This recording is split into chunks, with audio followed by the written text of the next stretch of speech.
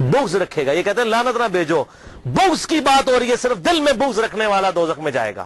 اور حضور نے قسم اٹھا کر کہا, اور اسی کا ترک جو المستدرک للحاکم میں 4712 ہے ابن عباس رضی اللہ تعالیٰ عنہ سے, آپ صلی اللہ علیہ وسلم نے فرمایا اگر کوئی شخص مقام ابراہیم اور حجر اسود کے درمیان نمازیں پڑھے اور روزے رکھے, اگر وہ بھی اس حال میں مر جائے کہ اس کے دل میں اہل بیت کا بغض تھا, تو اللہ تعالیٰ اسے بھی ضرور دوزخ میں داخل کرے گا. والعیاذ باللہ تعالی.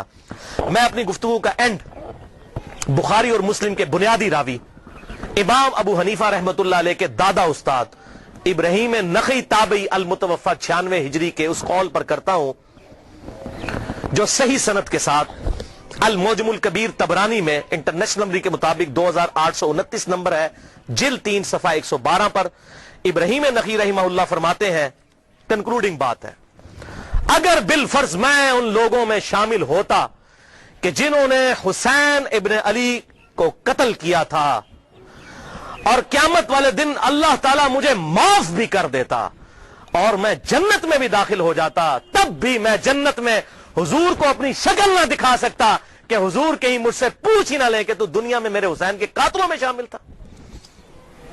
ابراہیم نخعی تابعی بخاری اور مسلم کے بنیادی راوی, الحمدللہ.